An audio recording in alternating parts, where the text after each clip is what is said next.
자, 그러면 우리 저번 시간에 여기서부터 했니? 아니야? 14쪽부터. 자, 그러면 14쪽부터 복습해 보도록 하겠습니다. 자, 우리가 맨델의 법칙을 배우고 맨델의 법칙이 적용되지 않는 유전 현상에 대해서도 배웠어요. 자, 일단 맨델의 법칙은 우열의 원리, 분리의 법칙, 독립의 법칙이 있는데, 자, 우열의 원리는 어떤 거냐면 여러분들이 유전자형을 배웠으니까 라지 R, 스몰 r이라는 서로 다른 알파벳이 있습니다. 그래서 이 잡종에서 표현되는 형질이 우성. 그다음 잡종에서 표현되지 않는 형질이 열성. 그래서 얘는 분명히 둥근 유전자랑 주름진 유전자가 있지만 뭐만 표현됐어요? 둥근 유전자. 그래서 둥근 것을 우성이라고 하고 주름진 것을 열성이라고 하고, 그래서 알파벳을 얘를 대문자, 얘를 소문자로 써주는데 둥근 게 그냥 둥근 게 우성이니까 그냥 알로 표현한 것 같아요. 알겠나요? 자, 그 다음에 분리의 법칙은 무엇이냐면 라지 R, 스몰 r을 가진 애가 생식세포를 만들 때 얘랑 분리가 돼서 각각의 생식세포로 들어간다는 얘기입니다. 자, 얘 표현하면 요렇게 라지 R, 스몰 r이라는 요 유전자가 상동 염색체 위에 같은 위치에 있어요. 됐나요? 네. 그 다음에 DNA가 복제가 되면 염색 분체가 있는 염색체가 만들어질 거고, 감수 1분열에서 상동 염색체가 분리가 됩니다. 맞나요?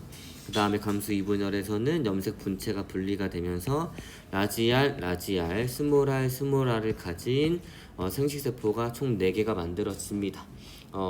생식세포는 4개가 만들어지지만 이 생식세포가 가지고 있는 유전자형의 종류는 몇 종류예요? 다시, 생식세포는 4개가 만들어지죠? 그치. 근데 얘가 가지고 있는 유전자형의 종류는 라지 R 혹은 스몰 R 2종류밖에 없습니다. 알겠나요?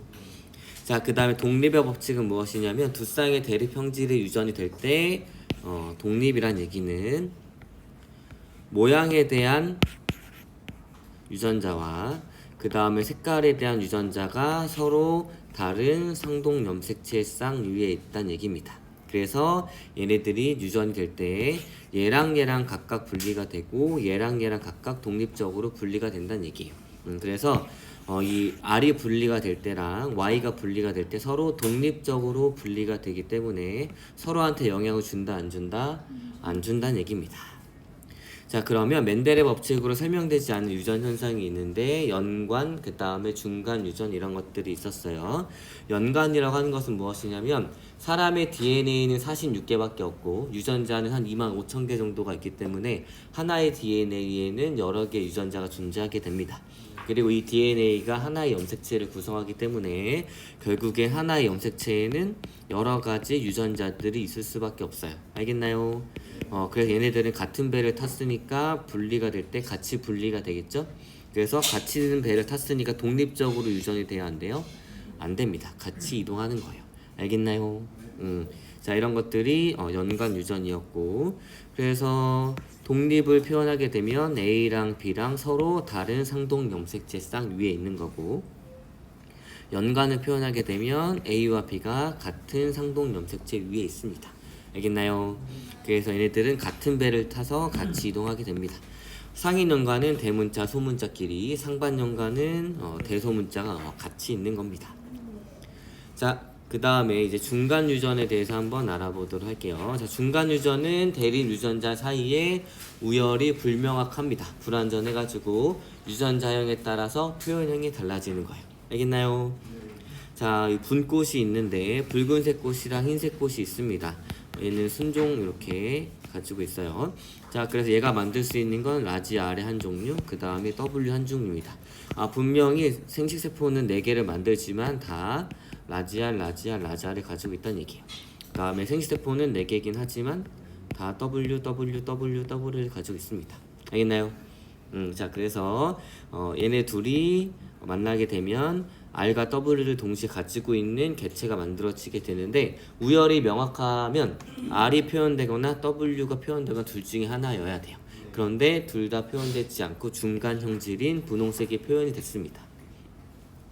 얘는 주의할 게 붉은색 색소들 만들고 흰색 색소도 만들어서 분홍색이 표현되는 게 아니라 그냥 중간의 색깔인 분홍색 색소를 만드는 거예요.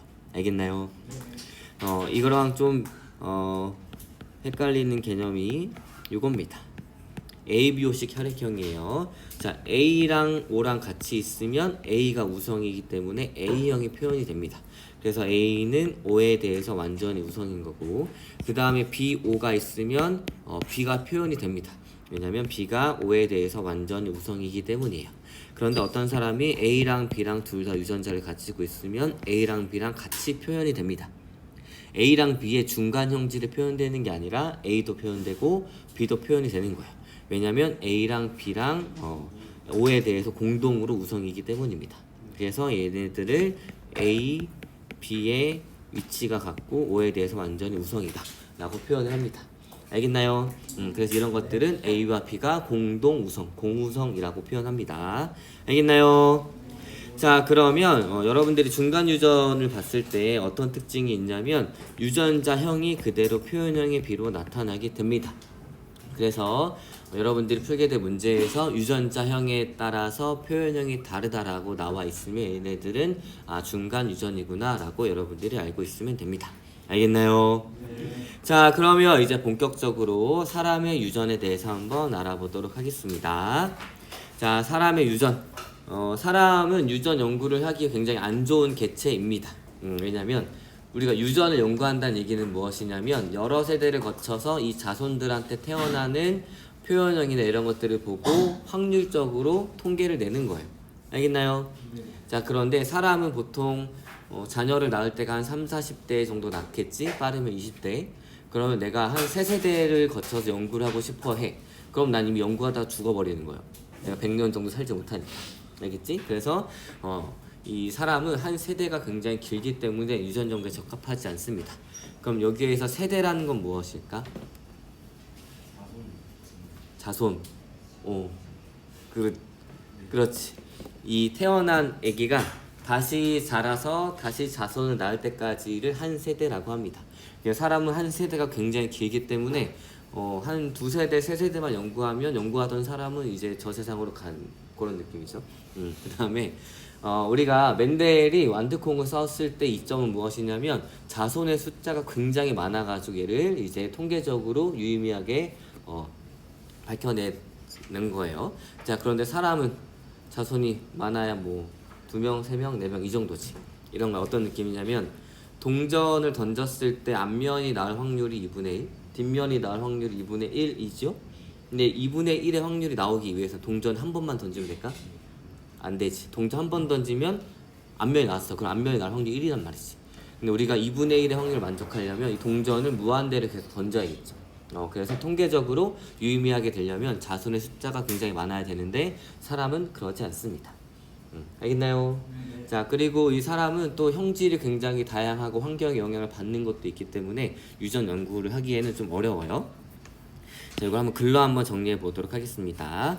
한 세대가 길어가지고 여러 세대에 걸친 유전 현상을 직접적으로 관찰하기가 어렵고 자손의 수가 적어가지고 통계 결과에 대한 신뢰성이 낮습니다. 그 다음에 내가 이 사람이 가진 특징이랑 이 사람이 가진 특징 사이에서 어떤 자손이 태어나는지 궁금하다고 해서 두 사람을 강제로 결혼시킬 수 있나? 없죠. 그래서 임의교배가 불가능해서 직접적인 실험을 통해서 특정 형질에 대한 유전을 확인할 수 없고 그다음 형질이 복잡하고 유전자의 숫자가 많아서 형질 발현 결과를 분석하기가 어렵습니다. 그 다음에 형질 발현에 환경적 요인을 많이 받아서 형질 발현의 규칙성을 발견하기 어려워요. 자, 그래서 어떤 집안의 유전을 연구를 하냐면 보통 이런 것들이 잘 보존이 돼야 돼. 어떤 사람이 누가 태어났고 얘의 특징은 뭐였고 누구랑 결혼해서 누구를 또 낳았고 얘의 특징은 어떻고라는 것을 잘 기록해 놓은 집단은 어느 집단일까? 왕족입니다. 그쵸? 맞지? 그래서 왕족들은 누가 언제 태어났고 누구랑 결혼했고 어떤 질병을 가졌고 자세하게 다 적혀있기 때문에 보통 이 가계도 연구를 할 때 많이 쓰이는 거는 뭐 이제 영국 왕실의 가계도 뭐 이런 것들이 많이 쓰입니다. 특히 이 영국 왕실의 가계도는 우리가 앞으로 배우게 될 혈우병이라는 질병을 가진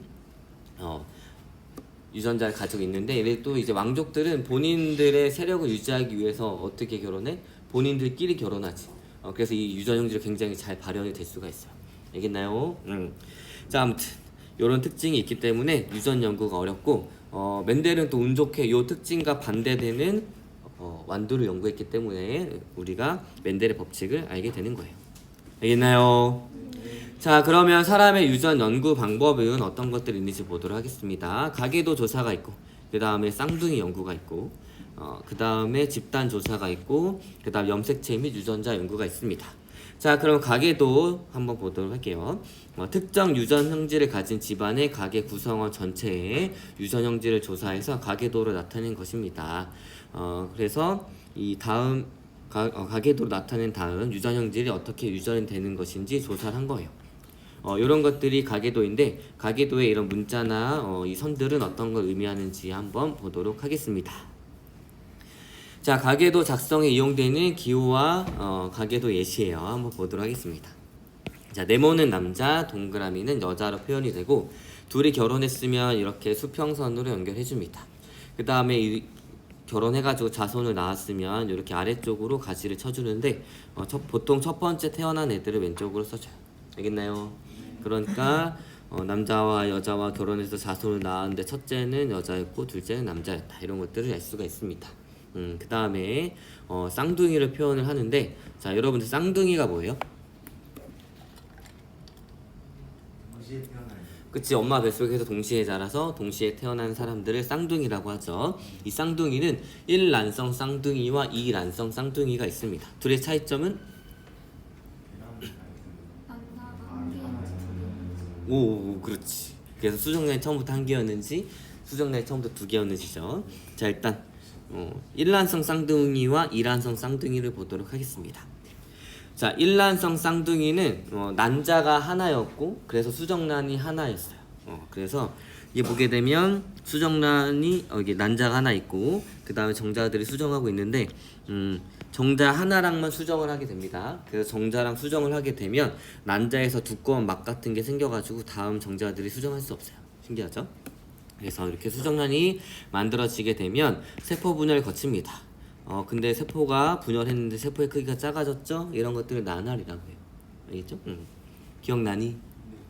자, 아무튼 그래서 세포 이 수정란이 이렇게 세포 분열을 하다가 어떤 순간에 어떤 이유인지 모르겠지만 두 개의 세포 그룹으로 나누어지게 되고 이 각각의 세포들이 각각의 개체를 만들게 됩니다. 그래서 원래 하나의 세포에서 시작된 애들이기 때문에 얘랑 가지고 있는 유전자는 모두 다 동일하겠지. 그래서 성별도 다 동일하고 유전자의 구성도 다 동일합니다. 알겠나요? 이런 것들을 1란성 쌍둥이라고 해요. 자, 그런데 2란성 쌍둥이는 처음부터 난자가 두 개여서 정자들이 각각 수정을 해가지고 수정란이 처음부터 두 개입니다. 알겠나요? 그러니까 얘랑 물론 같은 부모에서 태어나긴 해서 비슷하긴 하겠지만 완전히 동일한 유전적 구성을 가질까요? 그러지 않습니다. 그냥 형제, 자매, 남매가 동시에 만들어져가지고 엄마 뱃속에서 동시에 자라는 거예요. 알겠나요? 이 둘이 완전히 동일한 확률이 70조분의 1보다 더 크다고, 더 작다고 했죠? 그러니까 얘네 둘은 유전적 구성이 다릅니다. 알겠나요? 자, 그래서 이란성 쌍둥이는 성별도 다를 수도 있고 그리고 당연히 유전자 구성도 다르게 됩니다. 알겠나요? 선생님은 생명과학 선생님 하기에 참 좋은 집안인 게 선생님의 엄마가 일란성 쌍둥이. 그러면 우리 일란성 쌍둥이인 이모랑 우리 엄마는 일란성이기 때문에 유전적 구성이 완전히 동일하겠지. 그래가지고 어렸을 때는 전화가 와. 근데 목소리가 똑같으니까 엄마인지 이모인지 모르는 거야. 그래가지고 전화 오면 물어보지. 엄마야, 이모야. 근데 어렸을 때는 엄마랑 이모랑 둘 다 엄마한테 오라고 합니다. 그러면 누가 엄마인지 모르는 거야. 그리고 내 유전자 연구 분석을 해가지고 우리 엄마랑 이모랑 구분을 하면 누가 엄마인지 모르는 거지. 생물학적으로 엄마가 두 명이니까. 알겠죠?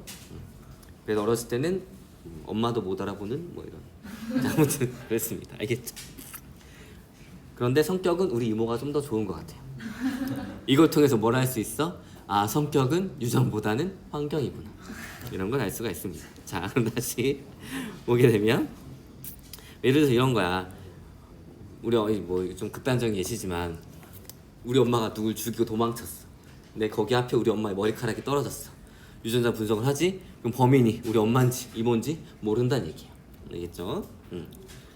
자, 그러면 한번 보도록 하겠습니다.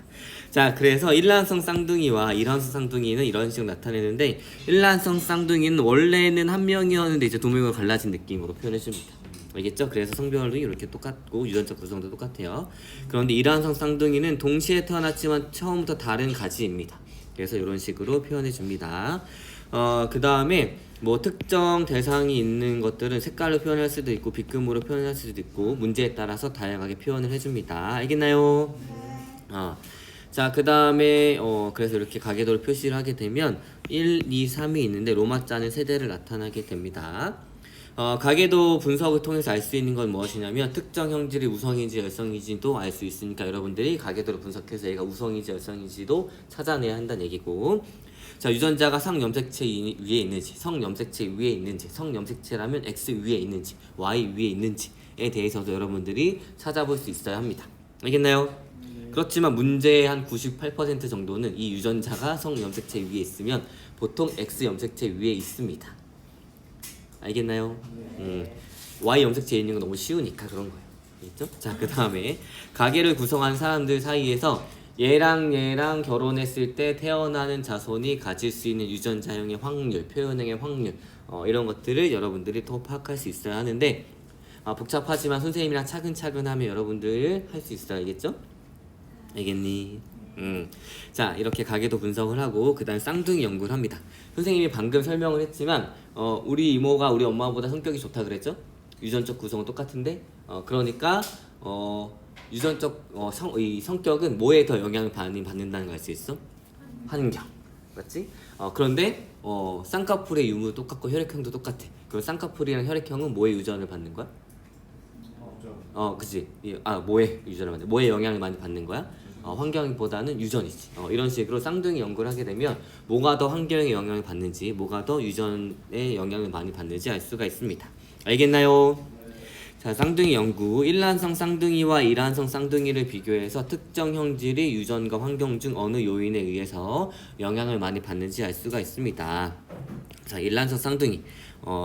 유전적 구성이 서로 같고 그러므로 이 둘 차이의 형질의 차이는 환경 영향 때문이다라는 것을 알 수가 있습니다. 그 다음에 이란성 쌍둥이, 유전자 구성이 다릅니다. 그러므로 함께 자란 이란성 쌍둥이의 유사점을 비교하면 그 형질이 나타나는데 유전과 환경이 어느 정도 작용하는지 유추할 수 있습니다. 그래서 요 그래프를 보게 되면 여기엔 일치율이에요. 그래서 얘는 일란성 쌍둥이의 일치율, 얘는 이란성 쌍둥이의 일치율입니다. 자, 알코올 중독과 그다음 남모양 적혈구 빈혈증을 보게 되면 알코올 중독 일치율이 0.5가 안 돼요. 그런데 남모양 적혈구 빈혈증은 일란성 쌍둥이에서 일치율이 100%입니다. 그러니까 알코올 중독보다 남모양 적혈구 빈혈증이 훨씬 더 유전의 영향을 많이 받는다라는 걸 알 수가 있어요.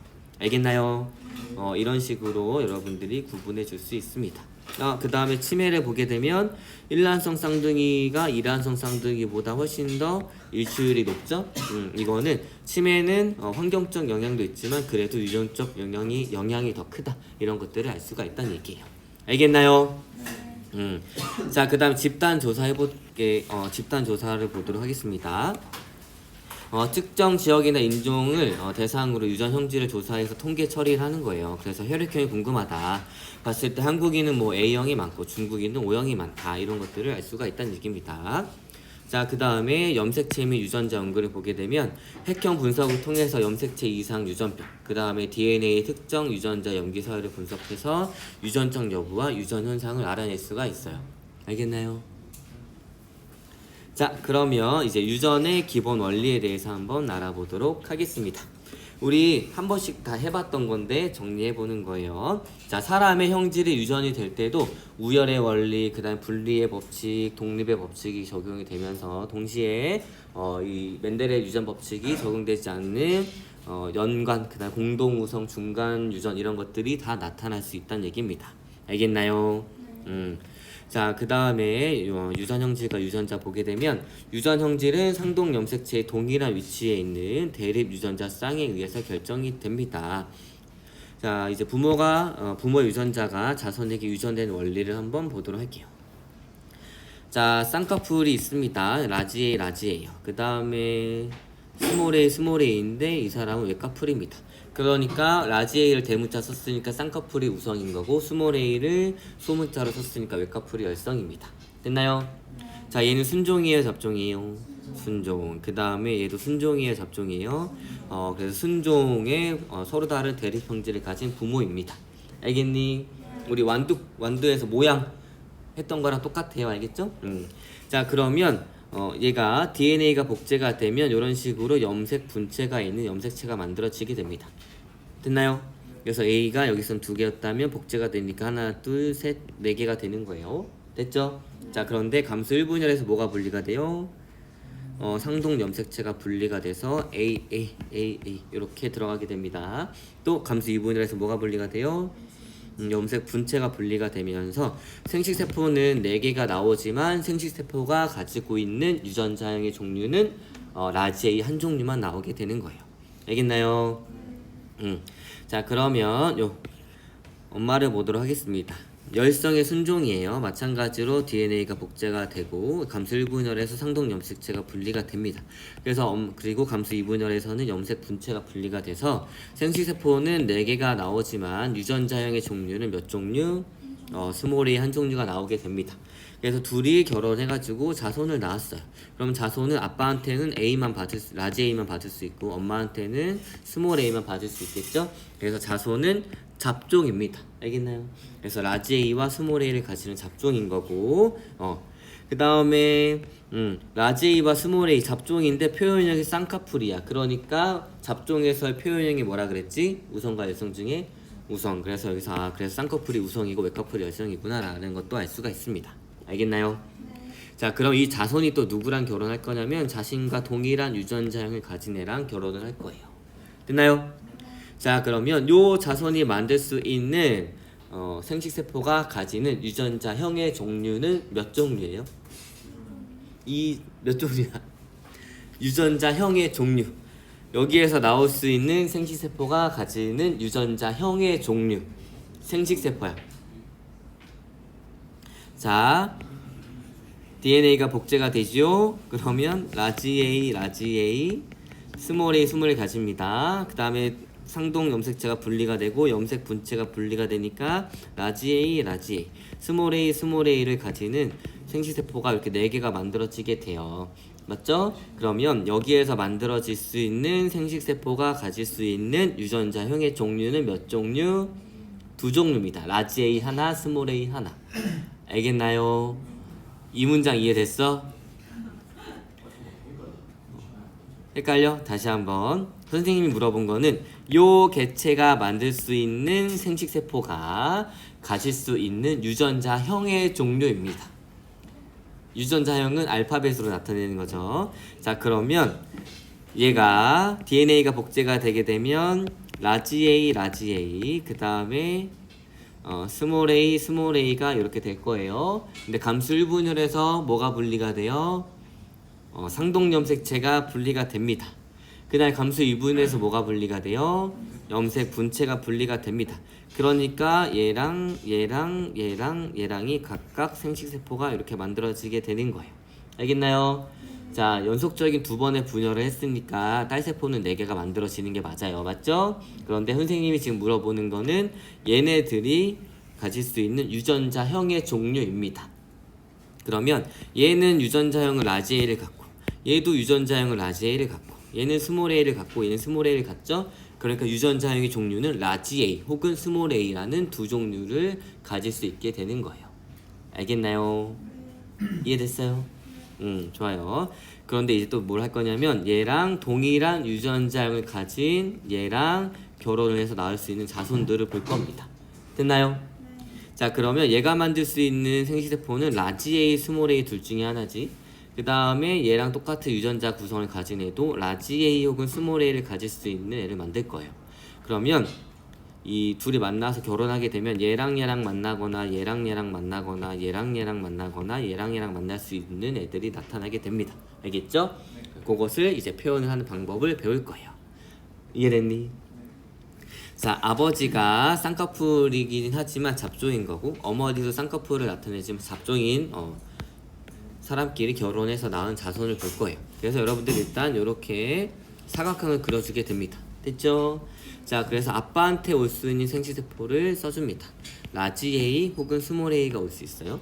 그 다음에 엄마한테서 올 수 있는 생시세포의 종류를 써주면 라지 A 혹은 스몰 A가 올 수가 있습니다. 됐나요? 자, 그럼 얘랑 얘랑 수정하게 되면 라지 A, 라지 A를 가진 자손이 태어나고, 얘랑 얘랑 수정하게 되면 라지 A, 스몰 A, 이렇게 수정하면 라지 A, 스몰 A, 이렇게 수정하면 스몰 A, 스몰 A가 나올 수 있어요. 알겠나요? 자, 그러면 이 둘한테서 태어날 수 있는 자손이 가질 수 있는 유전자형의 종류는 몇 종류예요? 유전자형의 종류. 여기에서의 유전자형의 종류. 그치? 둘 다 대문자인 거, 잡종인 거, 둘 다 소문자인 거. 총 3종류의 유전자형이 나올 수가 있지. 걔네들의 비가 1대, 그치, 2대 1이 나오게 됩니다. 알겠나요? 그러면 요 자손이 가질 수 있는 표현형의 종류는 몇 종류야? 2종류지. A가 스몰 A에 대해서 우성이니까 얘네들은 라지 A를 가지고 있으니까 전부 다 라지 A의 표현형을 나타내게 되고, 얘는 스몰 A의 표현형을 나타내게 돼서 2가지의 표현형이 나타나게 돼요. 알겠나요? 이 표현형의 비가 몇 대 몇이야? 그렇지, 3대 1입니다. 그래서 이 사람이랑 결혼했을 때 나올 수 있는 자손이 우성의 표현형을 가질 확률이 4분의 3이 되는 거예요. 열성의 표현형을 가질 확률이 4분의 1이 되는 거고, 잡종이 태어날 확률이 4분의 2가 되는 거고, 우성의 순종이 태어날 확률이 4분의 1이 되는 거고, 열성의 동형접합자가 태어날 확률이 4분의 1이 되는 거고, 순종이 태어날 확률이 4분의 2가 되는 겁니다. 라고 여러분들이 찾으면 돼요. 이 말 다 이해됐어? 됐니? 자, 순종이 동형접합이지, 그 다음에 잡종은 이형접합이에요. 그래서 여기에서 동형접합인 게 몇 개야? 2개지? 그러니까 4분의 2. 순종이지? 그래서 4분의 2입니다. 알겠나요? 그리고 여러분들이 앞으로 확률을 많이 계산하게 될 텐데, 우리가 여기에서 잡종일 확률이 4분의 2잖아? 그럼 바로 약분해서 2분의 1로 써주겠지? 이것보다는 4분의 2로 쓰세요. 그 다음에 나중에 한 번에 계산할 때 약분해서 써주세요. 왜냐면 여러분들이 검사는 해야 될 때 4개 중에 2개가 태어났구나라고 이 형태를 통해서 알아야 됩니다. 알겠죠? 바로 2분의 1로 약분하지 말고 그냥 4분의 1로 두고 나중에 한 번에 뭘 계산할 때만 약분해서 계산해주면 됩니다. 알겠나요? 처음부터 바로 약분하는 거는 여러분들이 검사할 때 안 좋을 수 있어요. 알겠나요? 자, 그래서 밑에 내용을 정리하면 자손의 유전자형의 분리비는 얘가 1대 2대 1이 나오게 되고, 표현형의 분리비는 쌍꺼풀 대 열꺼풀이 3대 1. 그래서 뭐 우성의 표현형이 나타날 확률은 4분의 3, 그 다음 열성의 표현형이 나타날 확률은 4분의 1. 이런 식으로 계산해 줄 수 있으면 됩니다. 알겠나요? 자, 오늘은 어디까지 할 거냐면 19페이지까지 할 거예요. 왜냐면 여러분들은 다음 주에 1시간이 빠지기 때문입니다. 너무 즐겁죠? 자, 그러면 이제 한번 보도록 하겠습니다. 자, 사람의 유전에 대해서 본격적으로 알아볼 건데, 사람의 유전 현상은 다음과 같은 형태로 구분할 수가 있어요. 요 구분하는 거 한번 보도록 하겠습니다. 상염색체에 이 유전자가 있느냐, 그 다음에 성염색체에 이 유전자가 있느냐에 따라서 상염색체에 의한 유전, 그 다음에 성염색체에 의한 유전으로 나누어지게 됩니다. 상염색체가 뭐였어요? 그렇지. 남녀 구분 없이 다 가지고 있는 1번부터 22번까지의 염색체들을 의미를 합니다. 그러니까 형질이 발현될 때 성에 따라서 구분이 없이 그냥 남녀 공통으로 다 발현이 된다는 얘기예요. 알겠나요? 자, 그 다음에 성염색체에 의한 유전이 있는데 사람이 가지고 있는 성염색체는 그치, 염색체 X 혹은 Y를 가지고 있습니다. 그래서 여자는 XX, 그다음 남자는 XY를 가지고 있기 때문에 성 염색체 위에 있는 유전은 남녀에 따라서 발현 비율이 달라질 수가 있어요. 왜냐면 여자는 X 염색체를 2개, 남자는 X 염색체 1개만 가지고 있기 때문입니다. 알겠죠? 자, 이 상 염색체에 의한 유전은 크게 2가지로 나누어지게 되는데 단일인자 유전과 다인자 유전으로 나누어지게 되고, 지금은 그냥 보세요. 알겠죠? 다 설명할 거예요. 이 단일인자 유전은 단일 대립 유전자에 의한 유전과 복대립 유전이 있습니다. 알겠나요? 그 다음에 이 성염색체에 의한 유전은 반성 유전이라고 하는데, 이 반성 유전은 무엇이냐면 따를 반자의 성을 따른다는 얘기입니다. 그래서 X 염색체 위에 유전자가 있으면 X 염색체 연관, 그 다음에 Y 염색체 위에 있으면 Y 염색체 연관이라고 할 수 있습니다. 알겠나요?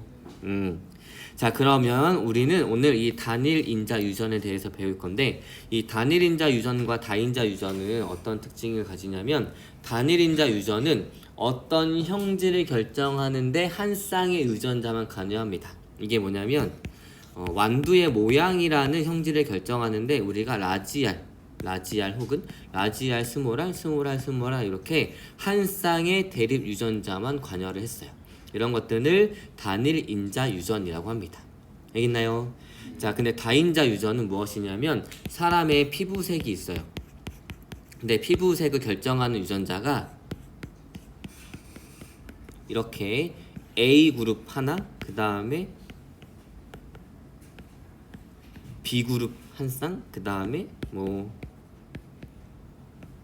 이렇게 D그룹 한 쌍 이렇게 있다는 얘기입니다. 그래서 하나의 형질을 결정하는데 여러 쌍의 유전자가 관여하는 것을 다인자 유전이라고 합니다. 알겠나요? 선생님이 알파벳으로 이렇게 유전자를 표현한다 그랬는데, 같은 알파벳의 종류를 쓰려면, 즉 A라는 알파벳을 쓰려면 이 상동 염색체 위에 같은 위치에 있어야 한다고 얘기했던 거 기억나나요? 그래서 유전자는 위치의 정보까지 포함이 되어 있습니다. 그래서 다인자 유전으로 선생님이 다른 알파벳으로 쓴 이유는 여기가 A에 대한 거, 그 다음 여기가 B에 대한 거, 여기가 C에 대한 거. 피부색을 결정하는 건 맞지만 서로 다른 위치에 있기 때문에 서로 다른 서로 다른 알파벳을 써준 거예요. 알겠나요? 이런 경우는 둘 다 사람의 피부색 결정하는데 같은 염색체 위에 있어. 그렇지만 염색체 위치가 다르기 때문에 얘도 다른 알파벳으로 표현해 줍니다. 알겠나요? 자, 다시 정리하면 단일인자 유전은 한 쌍에 의해서 한 가지 형질이 결정이 되면, 다인자 유전은 여러 쌍의 대립 유전자에 의해서 한 가지 형질이 결정이 되는 거예요. 알겠나요? 네. 자, 그러면 상염색체 유전에 대해서 한번 알아보도록 하겠습니다. 자, 상염색체에 있는 유전자에 의해서 형질이 결정이 되는데, 그래서 성별에 따라서 형질 발현 빈도에 차이가 없습니다. 자, 크게 단일인자 유전과 복대립 유전으로 나누어지게 되는데, 단일인자 유전은 한 형질에 대한 대립 유전자의 종류가 2가지입니다. 우리가 여태까지 흔히 했던 건데, 봐봐, 이렇게 염색체가 있고 한 쌍의 유전자에 의해서 유전 형질이 결정이 됩니다. 근데 여기에 들어갈 수 있는 게 라지알 혹은 스몰알밖에 없어. 그래서 라지알, 스몰알, 이렇게. 그 다음에 스몰알 요거밖에 안 된다는 얘기예요. 이게 단일 대립 유전입니다. 됐나요? 자, 근데 복대립 유전은 무엇이냐면 여기에 들어갈 수 있는 게 3종류 이상이야. 그래서 A, B, O가 됩니다. 그러니까 한 쌍에 의해서 결정이 되지만 요 유전자 자리에 들어갈 수 있는 게 유전자가 3종류 이상이란 얘기예요. 대표적으로 혈액형이 있겠지. 그래서 AA가 되고 AO가 될 수도 있고 AB 이렇게 될 수도 있다는 얘기예요. 알겠나요? 이런 것들을 복대립 유전이라고 합니다. 자, 그래서 다시 정리하면 단일 대립 유전은 한 쌍에 의해서 이 형질이 결정이 되는데 그 유전자의 종류가 2종류인 거고, 복대립 유전도 한 쌍에 의해서 결정이 되긴 하지만 그 유전자의 종류가 3종류 이상이란 얘기입니다. 알겠나요? 자, 그러면 단일 대립 유전에 대해서 보도록 할게요. 한 형질에 대한 대립 유전자의 종류가 2가지입니다. 한 쌍의 대립 유전자에 의해서 형질이 결정이 되지만 단일 대립 유전은 한 쌍에 대한 대립 유전자의 종류가 두 가지고 보통 우성과 열성이 뚜렷하게 구분이 되고 멘델의 법칙에 따라서 유전이 됩니다. 생물에서 보통이라고 쓰는 이유는 대부분은 다 이런 것들을 만족하지만 또 만족하지 않는 것도 있다는 뜻이에요. 알겠죠? 자, 예를 들어서 눈꺼풀, 쌍꺼풀이 있는 건 우성, 외꺼풀인 건 열성입니다. 그 다음에 보조개 있는 게 우성, 없는 게 열성인 거고, 혈말기가 되는 게 우성인 거고, 안 되는 게 열성입니다.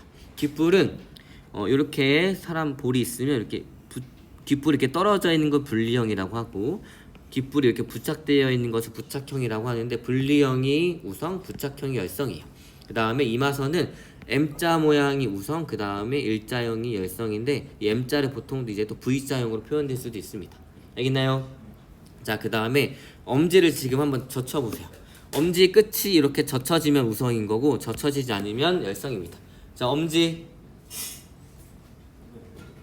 한번 해보세요. 내가 젖혀지지 않는다. 종호 해봐. 종호 한번 엄지를 들어보세요. 그 다음에 뒤에 있는 재원이 한번 들어보세요. 둘이 극명히 차이가 나죠? 그래서 이제 종호는 열성인 거고, 그 다음에 재원이는 우성인 건데, 얘들 한번 다시 한번 얘기하지만 우성이 우등하고 열성이 하등한 게 아니에요. 알겠죠? 그냥 잡종의 표현형이 우성인 거고 표현되지 않는 게 열성입니다. 알겠나요? 자, 그 다음에 미맹이 있는데, 이 미맹은 무엇이냐면 PTC 용액이라는 게 있어요. 이것의 맛이 원래 쓴맛이 느껴져야 합니다. 그래서 쓴맛을 느낄 수 있으면 정상인 거고, 쓴맛을 느끼지 못하면 미맹이에요. 근데 선생님은 쓴맛을 못 느꼈습니다. 그래서 선생님은 이 PTC 용액에 대해서 미맹이기 때문에 열성이에요. 알겠나요? 이 PTC 용액을 선생님 대학교 때도 한 번씩 맛을 보는데, 우리 생명 전공이니까 이 퍼센트가 있어. 그래가지고 막 제일 진한 퍼센트까지는 선생님 그 어떤 곳에서 쓴맛을 못 느꼈어요. 그래서 선생님은 PTC 용액에 대해서는 미맹입니다. 그 다음에 다시증은 무엇이냐면, 우리 손가락이 5개지. 이건 열성이야. 근데 손가락이 6개인 사람이 있어요. 엄지는 하나, 나머지 손가락이 5개인 손가락을 6개를 가진 다지증이 있는데, 이 다지증이 우성입니다. 6번째 손가락의 느낌은 어떤 느낌? 그렇지 신기하지? 한번 검색해보세요. 그러면 손가락이 모습이 딱 나오는데, 처음엔 뭐지 하고 딱 봤는데 손가락이 6개인 걸 여러분들 확인할 수 있어요. 그 다음에 죽음께는 있는 게 우성, 없는 게 열성입니다. 알겠나요? 이런 형징들은 좀 살짝 외워두는 게 여러분들이 앞으로 문제 풀 때 조금 편할 수도 있어요. 알겠나요? 자, 그럼 이제 복대립 유전에 대해서 한번 알아보도록 하겠습니다. 형질이 상염색체에 존재하는 한 쌍의 대립 유전자에 의해서 결정이 됩니다. 그렇지만 이 대립 유전자의 종류가 3가지 이상인 거예요. 알겠나요? 자, 이렇게 한 쌍에 의해서 결정이 되지만 여기에 들어갈 수 있는 게 유전자가 3종류 이상이란 얘기예요. 우리가 대표적으로 이제 ABO식 혈액형을 배울 수 있습니다. 앞에서 설명한 대로 A는 O에 대해서 완전히 우성인 거고, B는 O에 대해서 완전히 우성인 거고, A와 B는 공동으로 우성이기 때문에 A는 B 이렇게 표현할 때가 있습니다. 알겠나요?